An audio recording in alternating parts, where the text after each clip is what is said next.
So today I'll be changing out the steering gearbox in my 87 that I just bought recently. So what happened was I was doing an engine swap because it had a blown out engine. I took the engine from my 88 parts car, and before I put the intake manifold back on, luckily I noticed that there was a leak coming from this adjustment screw. So I took this cap off, and there's an O-ring in there that needs to be replaced, which caused the leak, and it was just going to be easier to replace the whole gearbox with a good gearbox from my parts car, which I know has been resealed at some point. So let's just kind of go over the steps, the tools, and everything you need to do this job. So I would recommend spraying down the pitman arm splines like a day or two before you attempt to do this, so that has time to soak, because this can be really hard to get off. Some tools you'll need, first and foremost, is this pitman arm puller. That's really important. This style is what you need. So I can leave a link in the description of the video to the puller I bought. I did try to get this off originally with with a different tool, and it wasn't strong enough. So this guy had no issue getting it off. So you need that. 30 millimeter impact socket to get the big nut off of the pitman arm. Impact gun, of course. 14 millimeter socket and extension. 14 millimeter wrench. Better if you have a line wrench for the two high pressure lines, but they came off pretty easy. So, and then ratchet and a 12 millimeter socket. So yeah, like I said, much easier to do this while everything's apart here. Real pain to change these out when everything's in here, the intake manifold and that stuff like that. So first thing I'm going to do is I'm going to buzz the nut off, the pitman arm 30 millimeter nut off. You want to make sure the steering wheel is straight.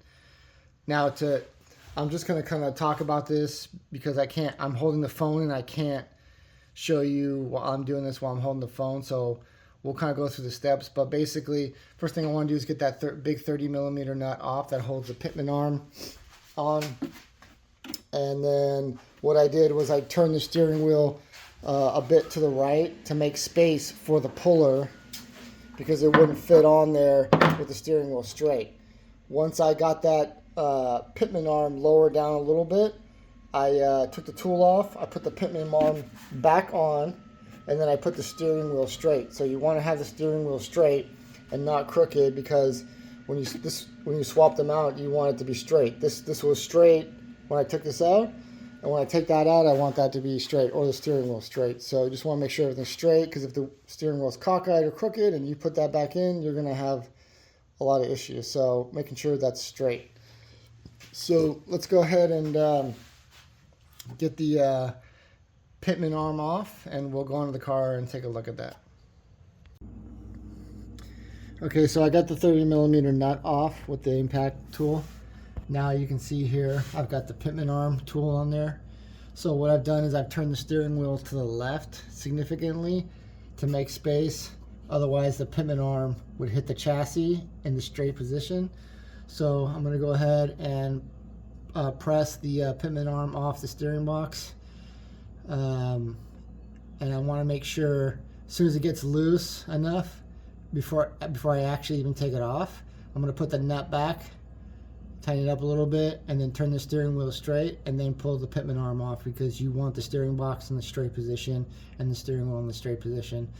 Do not remove the pitman arm with the steering box in a locked position, and then put the steering, you want that steering box straight, because if you put it in at a different position than straight, then your steering is going to be all screwed up. So let's go ahead and pull the pitman arm off with the tool, and then take a look at the next step.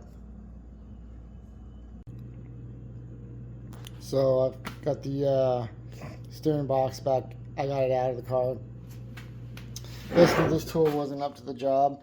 It took off the one off my parts car, but I know that pitman arm had been off, and that's the steering box on the parts car had been resealed and taken out of the car. So that's why this tool is able to take it off. But this has probably never been off. I literally could not get this tool to get that pitman arm off. There's a more heavy duty version of this called a conical pitman puller. But all the auto parts stores didn't have it in stock, didn't have it for rental. It had been like a 2-day shipping with Prime on Amazon. And I didn't know if it was actually going to fit over this pitman arm. So I said, screw it, I'll just take the box out. So that's what I did. Absolute nightmare. This is probably one of the worst jobs to do on this car. And it should not even be an issue, because Mitsubishi should have put a rack and pinion steering in this car. It's a joke. So it's one of the worst things about this car is this the steering setup on this idler arm, pitman arm, steering box. It's horrible. So, and imagine having to do this while it's, the car is fully assembled too, intake manifold and everything's in the way. It's your worst nightmare. It's like the one thing you don't want to have to deal with on this car.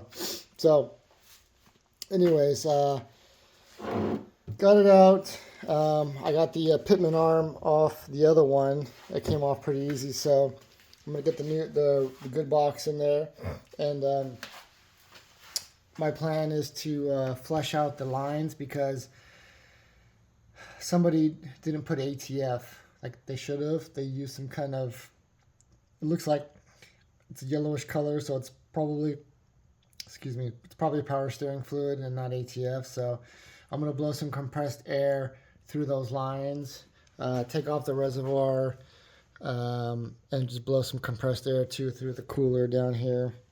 So yeah, I'm just gonna try to flush out as much of the old fluid as possible.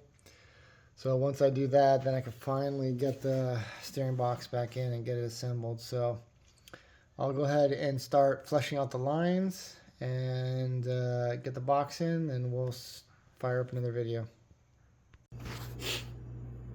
So what I'm trying to do now is remove the old power steering fluid from the system. I've got my Mighty Vac here, and you can see how much I actually have. This is the second one. I took various amounts from the pump and kind of down by the pump, but this is actually what was in the cooler. So a lot. Imagine if I just put new power steering fluid in, put the box in, and just topped it up. All that fluid would have mixed. That old nasty fluid that's probably never been changed, and if it has, it actually looks like it's potentially the wrong color or the wrong type of fluid. It's not ATF, or it doesn't look like it unless it's really old. So this car actually has a transmission cooler. Actually has a power steering cooler, and it's basically just this pipe right here. It's just a pipe kind of going in a circular fashion.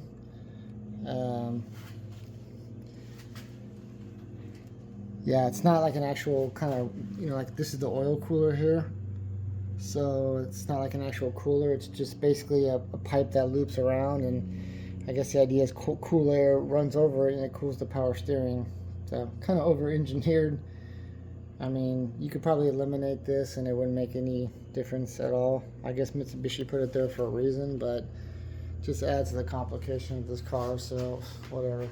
So I got the reservoir out here, and I put my Mighty Vac there, and basically any open port. I didn't want to take this line off because that could be a potential leak. It's not worth the aggravation. So any open line on the reservoir side or on the steering box side, I just put the Mighty Vac on and started sucking fluid out. So I'm getting a lot of fluid out. That's good. And then get that all done, put it back together, and let's put the nightmare back in here, this damn power steering box.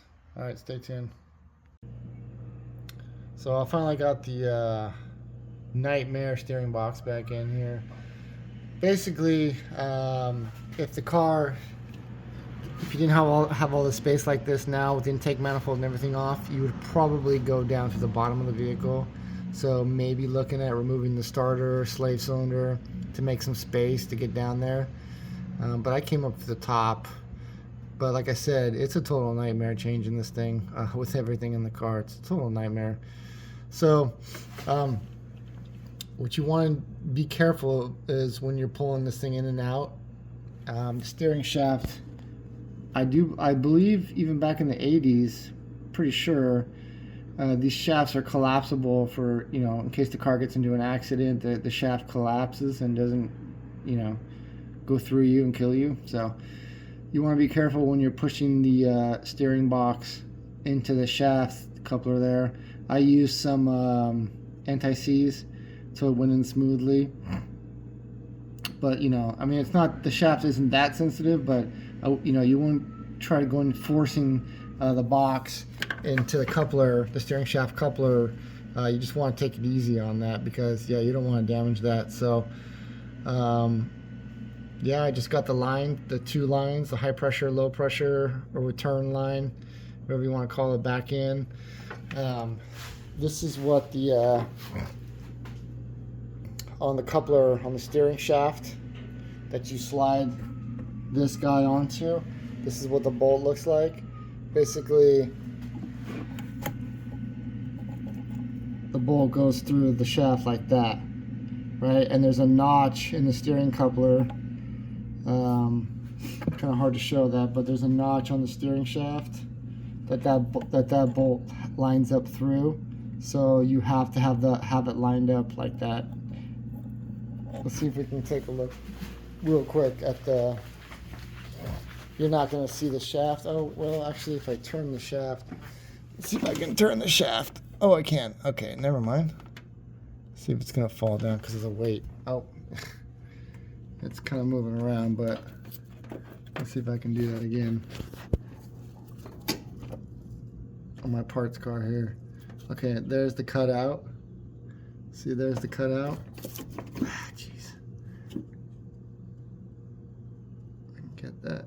Let's get these lines out of my way. There's the cutout. See that?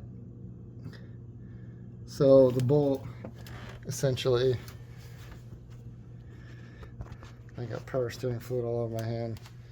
The bolt essentially goes to that cutout in the shaft that I just showed you, and then you tighten it up like that. So kind of forces you to do it one way. So anyways, yeah, and I just got the pitman arm back in, hit the big bolt a couple times with the impact gun. So that was it, and got the power reservoir all hooked up, all the old fluid out as much as possible, so hopefully nothing leaks, and hopefully everything's straight and working properly, fingers crossed. So hopefully this helps somebody. Thanks for watching.